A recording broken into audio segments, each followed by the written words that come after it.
I believe that all of us decision makers, the politicians in the Metro Vancouver region, know that there's something going on.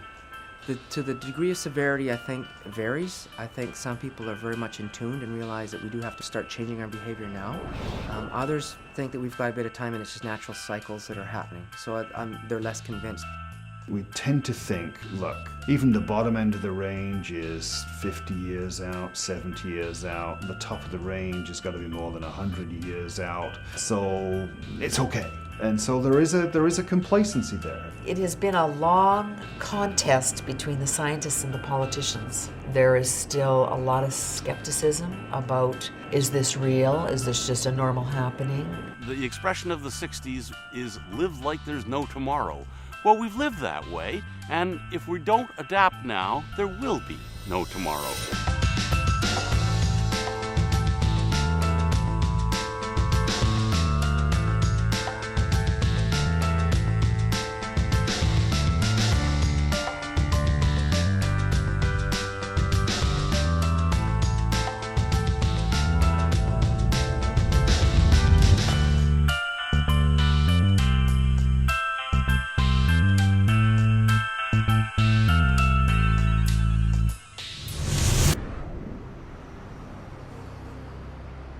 If we look at the top end of the range, the 5 and 6 degrees change in global temperatures, then the prospects of significant sea levels, rising sea levels, is absolutely, devastating.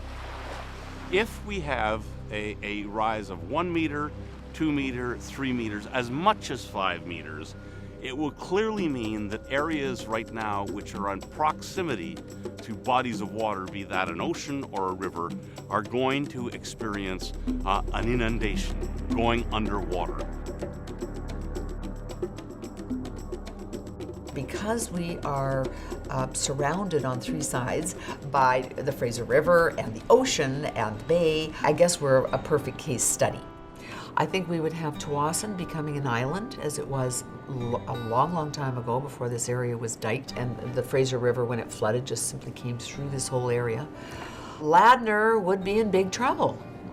It may not even be here. We've had 2 major storms last year in Delta. One was a provincial emergency, and despite the fact that we've had storm surge before, to get 2 in one season, one on the heels of the other, is a little unusual, so we know something's happening out there.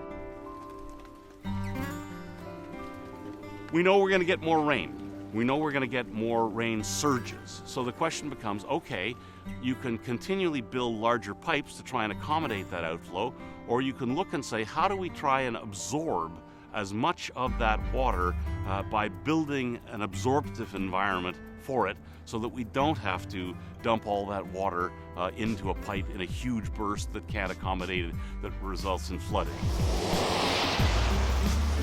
I think the issue of wetter winters really came home probably for the first time in the last winter. We had tremendous storms that caused unprecedented turbidity in our drinking water, and then followed by the whole concern of the freshet flooding.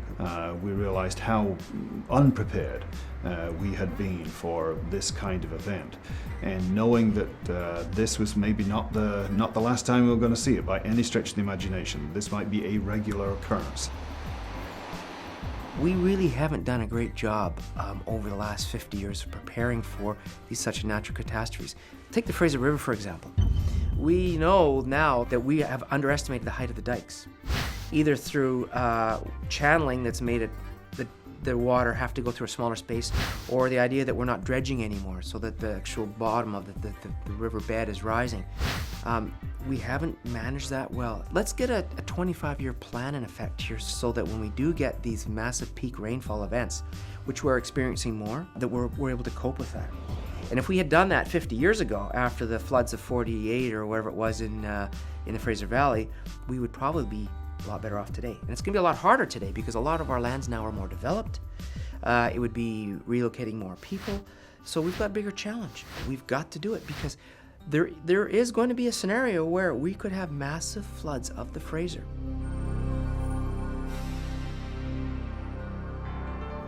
We're really concerned about the impact on our wastewater treatment plants. They're gravity fed, so you have to have them low down near the water. And we were not too far away from having one of our wastewater treatment plants going to be inundated. And once it reaches a certain point, we have to close it down to maintain the integrity of the electrical and engineering systems, which means it's no longer operating.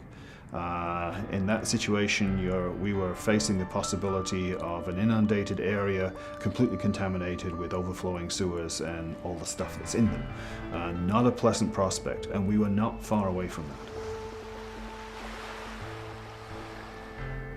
We came within 47 centimeters of surpassing our barriers in this latest storm. Had there been a little bit more of a surge, had there been a little bit more of a full moon, we would have surpassed that.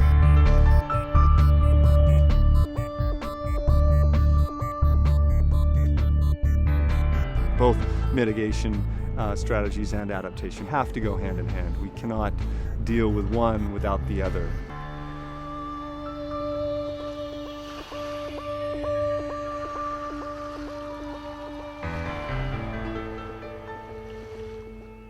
If we ignore adaptation and concentrate solely on mitigation, we leave ourselves in harm's way, exposed to the changes that are occurring now. And if we ignore mitigation and just deal with adapting in the short term, then we're leading ourselves down the path to harm's way. I think the question of adapting to climate change is oddly more difficult than mitigation. We're heavily invested in the pattern of urban development that we've got, whether it's the existing infrastructure, whether it is the communities that have developed, and to change that, in fact, you're just not going to change it in a hurry. You know, there's been a massive investment in high carbon infrastructure over the last 10, 15, 20 years. You look around, you look at the houses being built and the developments going on, it's like there's no tomorrow. It's going in the wrong direction, still, you know, even though everyone's aware now. It takes a long time to turn those things around. We're not there yet. I even have a question of whether people would be willing to change it so fundamentally. They will have to perceive the threat in much starker terms before they start retreating to the hills. In a case like Vancouver, we ought to be looking at our dikes and saying, now is the opportunity to strengthen our dikes. We have a choice. We can build the dikes higher or move the dikes back and build them higher. In Delta, to move the dike back doesn't really do an awful lot because we're still all at floodplain level. Other communities, hopefully, that are on a rising plain could move dikes back. Any major building that is going to be built, like a large condominium or an expansion of a reservoir, the construction of a water treatment plant, these are examples of infrastructure that have long lifetimes, 30 years, 50 years or longer. So the climate within which that infrastructure is going to be operating will be changing along the lines of the scenarios that are being described. This isn't a win-win situation in most cases. It's picking your wins and your losses and figuring out how we can deal with that. Can we maintain our quality of life? We may have to give up certain aspects, but other things we can probably protect if we're clever about it and we use good design.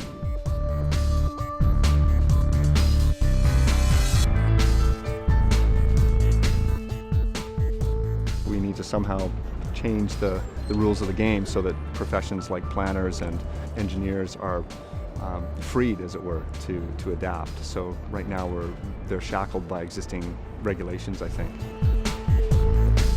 We've got to figure out ways that are much more astute. A, to reduce the CO2 emissions 80% by 2050, and B, to make every decision that we make in the context of potential climate change. We cannot be building on the floodplain anymore. We cannot be building in proximity to the water. It's a good idea to take another look at codes, regulations, guidelines, designs, anything that is based on historic climate averages and climate statistics. As an engineering colleague has pointed out to me, many engineers get climate change. They recognize that it's happening and they recognize they need to do something about it. And to use his words, is what you need to do is change the rules that we do our engineering to. and we're ready to respond, and we know what to do. I think we're looking at different systems that are more resilient, more locally controlled, less reliant on big mega systems that could fail. We're basing it on good, solid science of why we're doing this, why things are happening and why we should be doing this, why we should be making changes. We have got to get the science coupled with the decision makers. And I think the local level is a good place to start.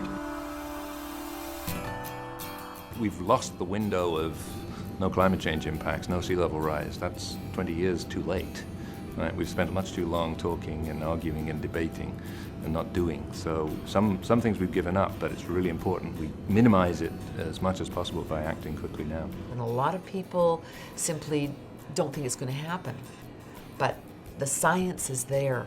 I think more and more people today than ever before appreciate the fact that there's major change going on out there, and we've got to do it now. We've got to plan for it now. I think if people actually get round to saying this is such a significant problem that we have to make remarkable changes and we have to start making them now, that education has got to take place at the very highest level of decision making, so people will not simply back away and not talk about it. We do have to start making changes today, now. And it's about change, and people don't really handle change that well. So you start talking to something much bigger, grander about climate change, and I don't know if we're going to deal with it that well. But we do have to show the leadership, and we do have to chip away at it.